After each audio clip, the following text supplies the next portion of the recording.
Good evening. My name is Serena and I'm here to listen to Mr. Phillips give his speech about how veterans can utilize their benefits.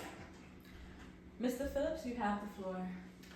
Thank you, Serena. And imagine dedicating years of your life to serve your country only to miss out on the crucial benefits that you could significantly use to improve your quality of life because you weren't aware that they existed.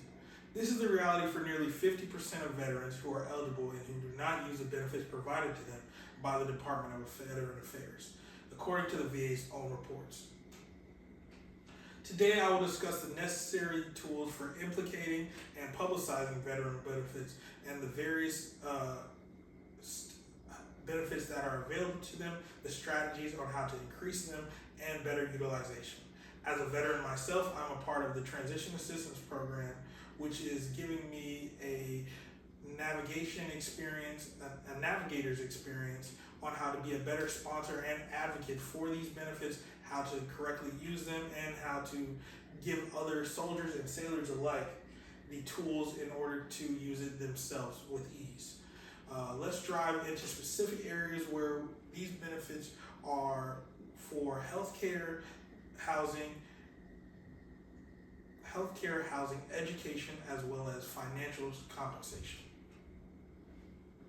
The VA offers comprehensive medical care, including regular checkups, specialty appointments, mental health care, and prescriptions. Yet many veterans don't even know that they're eligible for these just because of the daunting enrollment process.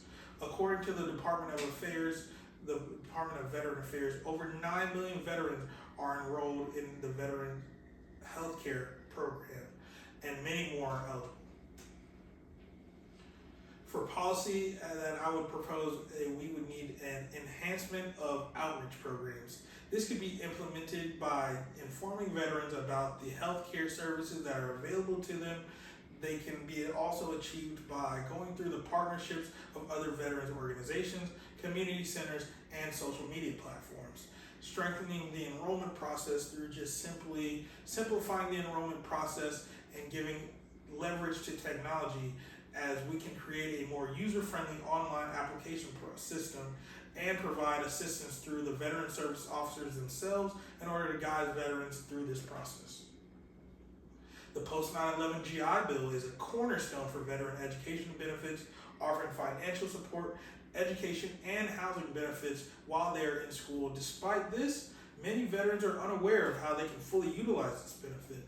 The National Center of Education Statistics report that veterans for educations are on average, while we're achieving an education through the post 9/11 GI Bill, benefit having a higher graduation rate than other students.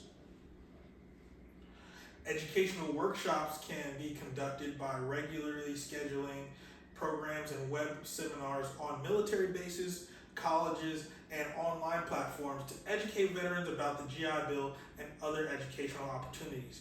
Partnerships with educational institutions can strengthen the relationship between universities, vocational schools, and ensure that veterans have access to tailored educational resources and support systems.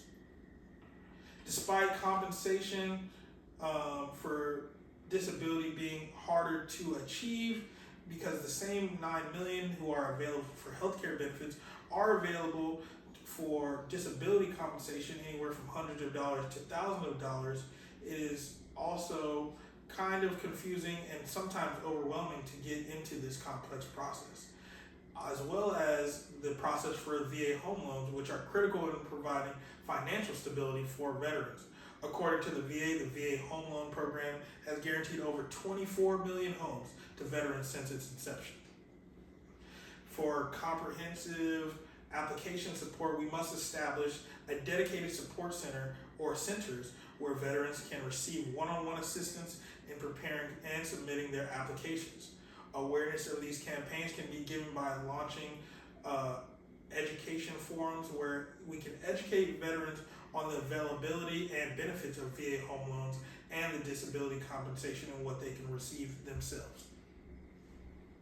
While implementing these policies is crucial, it is equally important in ensuring that they are publicized effectively to reach veterans who may not be current in service in transitioning, but also the ones who may be away from service for a long time and may not have taken advantage of their benefit or been knowledgeable thereof while serving.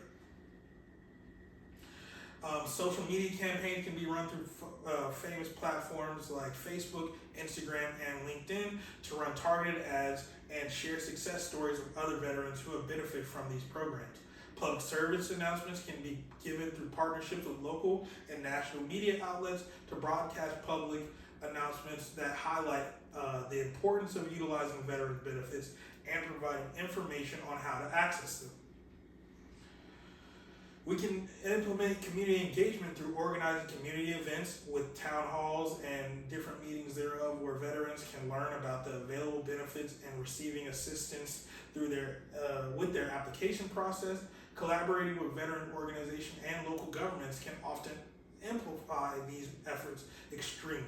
Also, with emails and newsletters with direct mail, they can be sent veterans can be sent regular newsletters and direct mail, especially for those who have recently transitioned out of service, that can provide them with updates on where they are at in the process and how they can even access or be available to more benefits thereof.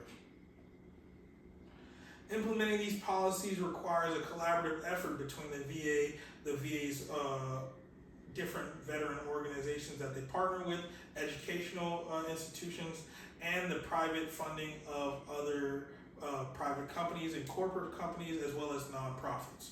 My former supervisor, Cody Martin, is an advocate and has his own testimony where he himself has benefited greatly from the post 9/11 GI Bill by going to school for engineering for 4 years, receiving his bachelor's degree, and in the process being able to support himself and his family by getting housing during those whole 4 years and being able to receive other benefits as well.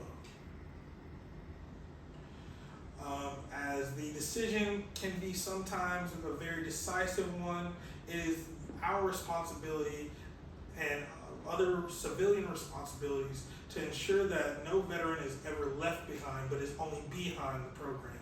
And by adapting this policy, we are not only honoring their service, but also providing them with the tools that they need to succeed in civilian life.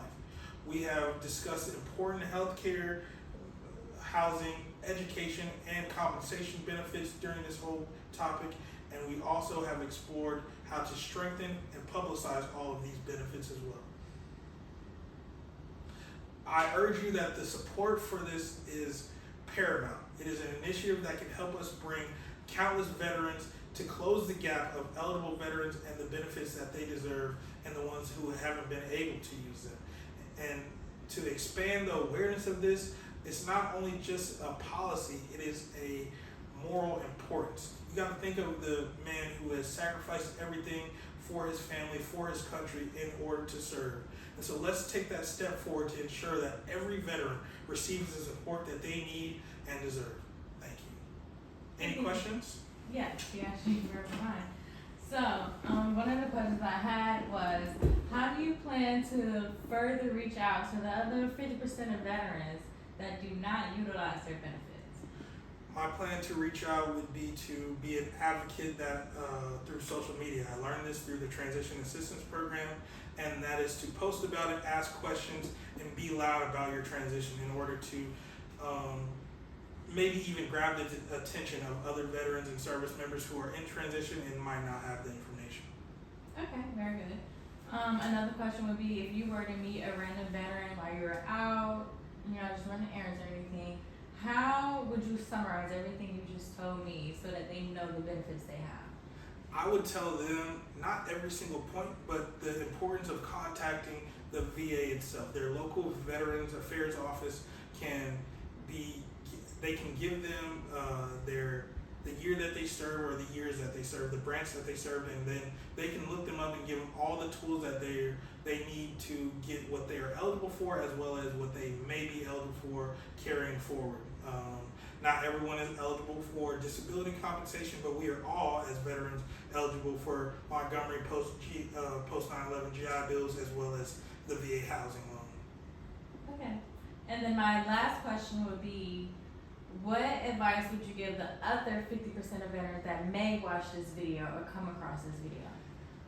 My advice would be to be a sponsor to yourself. Also, just making sure that once you hear this, once you have seen any other veteran, just making sure to not be afraid to ask questions, but also just making that first step into reaching out and gaining the full potential of your service and what you have been granted and earned from serving. Alright, so thank you so much. Now you have not only informed me, but other veterans as well. I thank you for your time today. Thank you for showing support.